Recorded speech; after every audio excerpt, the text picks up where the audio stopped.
name is H.L. Burke, and if you do not know me IRL in real life, this is your first introduction to something called Heidi Logic.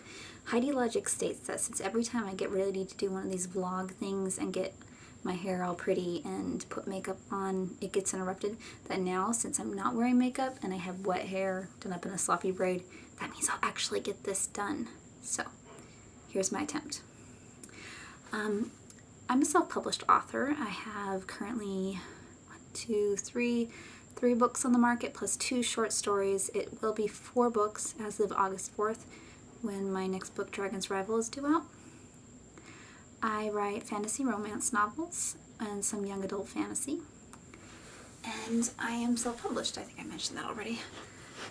And because of that, I thought I would do a quick vlog explaining why I am self-published.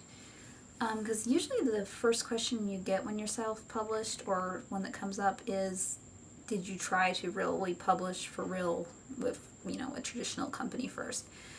And the answer to that is kind of yes and no for me. Yes, because I have done it before, and no, because it was so long ago that I was shopping different manuscripts, and not these ones, so totally different material, plus I wasn't really ready as a writer at that point. So my attempts that I made to traditionally publish back when I was 18, 19, and early 20s were not really that serious looking back. They felt serious to me at the time because I was really young, but I didn't try to go that route again when I had my novels ready this last hand, and I kind of wanted to explain why. Well, I went through a really dry period of my writing. I didn't write anything to completion from when I started writing, from when I got married almost 8 years ago till about a year and a half ago. I was putting into stuff on my blog. I did some shorts, I did some kids stories for my daughter, but I didn't take my writing seriously. The few novels I ended before they got to like the halfway point for the most part, or fell into massive plot holes and died, which is always so sad. But anyway, about 2 years ago in November, I decided I was going to do NaNoWriMo, National Novel Writing Month, and I had this plot that had been in my head since, in one form or another, since high school. I had this general idea, what would it be like if the knight came to rescue the princess from the dragon, and the knight just found out that the princess actually preferred the dragon. And so I had that idea in my head, and I played with it off and on, started to write it once or twice and just kind of put it aside, didn't find the right voice for it. And so I started that as my NaNoWriMo project, and that became Dragon's Curse. I wrote that in 2012, over the month of November. And then I continued on writing that series over the next year or so. I wrote Dragon's Debt, which is also available now, over like a 3-month period at the beginning of 2013, and Dragon's Rival came over that summer. And the last book in the series, which name I'm not saying because it's kind of a spoiler as to how the series ends up, that one was my 2013 NaNoWriMo project.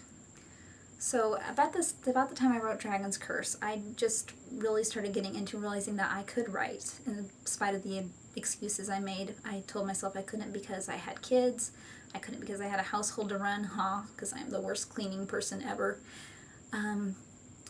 All these excuses, and when I found the time to write over 50,000 words within 30 days, through the course of NaNoWriMo, I realized that if I could do that, I could find time to squeeze out a project. In fact, I found the time to squeeze out almost 3 projects over the next year. And I've been keeping up steadily. My goal in the long run is to publish once every 6 months, and I'm way ahead of that goal for now. But since I was writing a series, that process was a little quicker than writing standalones or coming up with a new series, because I really only had to come up with one solid idea. Sometimes coming up with the idea is the part that slows you down a bit. But anyway, about the time that I finished writing Dragon's Curse, I had some friends who found out about the novel I wrote right before I got married. That one is the one that I also have available, The Ordinary Knight and the Invisible Princess. And it's actually 2 novellas set in the same world with some crossover characters. But I had written that one right before I got married, and so it had just basically been sitting for almost 8 years. And I lent it to a friend, and she's just like, I like this. I like what it has to say. It's got a great message, because it does have a little bit of a message, that piece, about the nature of true love and self-esteem and various other things that I was going through at the time that were important to me. But anyway, she said, why isn't this a piece available? And I thought, well, because self-publishing is expensive, self-publishing is difficult. And then I started looking into it, and I found out that none of those things were basically true. And so at the same time as I'm writing, I think it would have been Dragon's Debt at the time, I started going through The Ordinary Knight and the Invisible Princess and making little alterations and fixing it. And it's one of those books, a lot of times when you read something you've written years before, it's like somebody else wrote it, and it feels really foreign to you, and you may not even like it anymore. But whenever I picked up that story, and I had multiple times during the course of, since I wrote it that 7-year period, it was always like coming home to an old friend. It was just something I loved, and I wanted to share it with people. And I thought, I don't care about making money at this point. I just want somebody to be able to share this book that I wrote. And so I popped it on KDP, the Kindle Publishing, and just waited to see what would happen. And it was pretty well received. It was a very clumsy release. My formatting was wrong, for one thing. I was using tabs, which I don't know if that makes any sense to you, but don't use tabs, use indent. I hadn't had it professionally edited. I don't actually get any of my pieces professionally edited, but I have other methods that I use, and that one didn't go through any of those methods. And the cover art was ridiculously bad. It was myself in Microsoft Paint, which you should never do. But since I wasn't thinking of it as a financial piece, I was thinking of it as something to share with my friends. It kind of came as a surprise to me when people who I didn't actually know actually read it and enjoyed it, and that was a major ego boost. Nick told me, I can do this. If I can do this with something I just kind of threw up there on the internet, then I can do this with something I planned. And I started researching things and learning and crafting it and getting better at the finished product, because writing is only about maybe 25%, especially when you self-publish, of just getting that first draft out there. There's rewriting, there's editing, there's promotion, there's all kinds of networking things. So when that happened and I started putting out Dragon's Curse, I put Dragon's Curse out about 4 months, I think, after I put out The Invisible Princess, and then I've been publishing regularly every 3 to 4 months since then. I've been in this for a little less than a year, because I put out The Invisible Princess, I think, in September of 2013, and it's now July of 2014 as I'm speaking here. But it's like tea.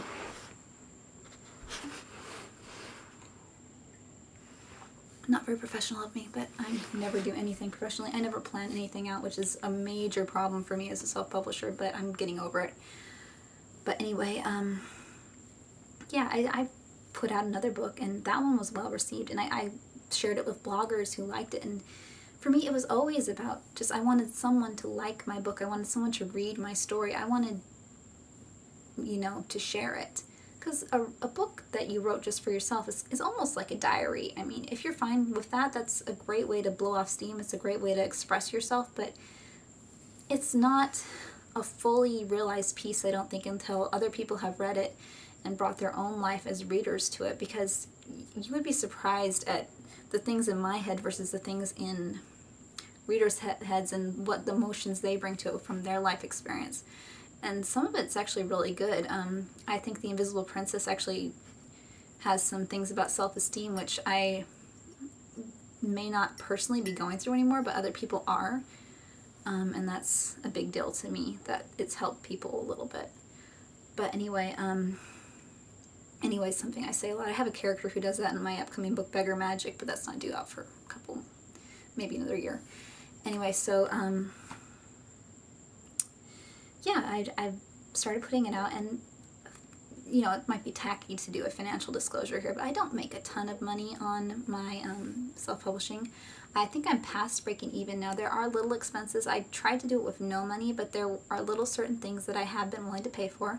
I paid for website domains. I did hire a friend to do eventually cover art for me, and I give her a certain amount per cover. It's not a lot, but it does set me back a bit. And other tiny things like buying paper copies just to have on hand, which I don't really have to do, but I like to.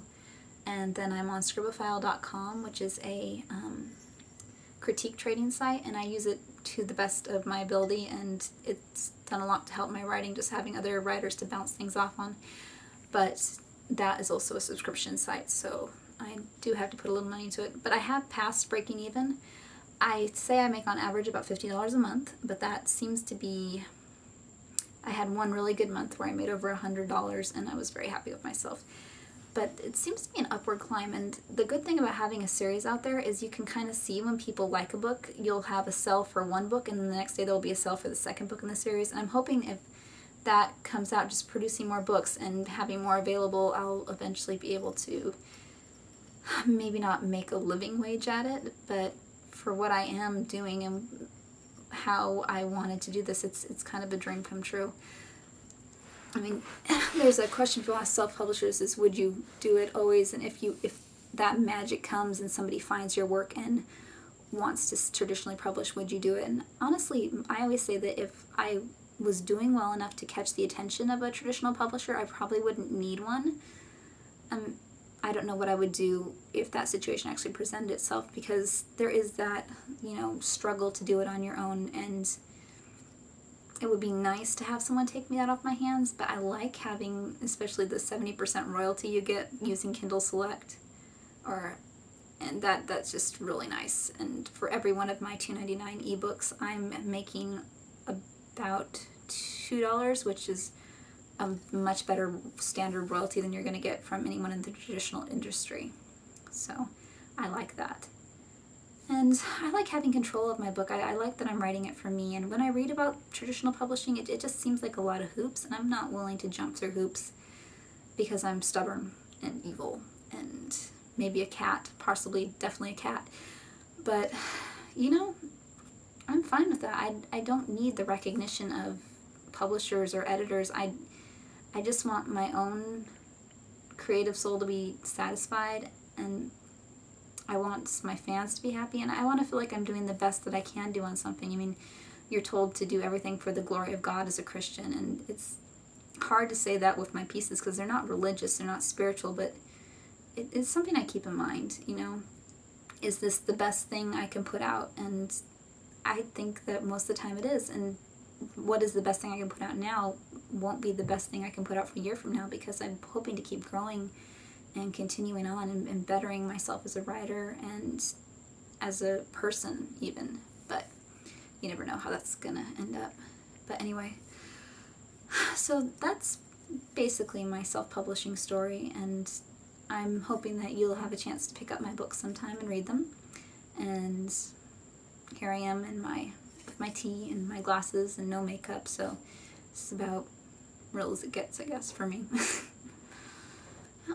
Thank you for taking the time to watch my video. I hope I'm not talking like blah, blah, blah, blah, blah, which I do sometimes. I had a really hard time. I used to work at a phone center, and it took me years to gain the art of speaking slowly and distinctly, and I totally lost it again once I quit that job. But anyway, thanks again, and bye.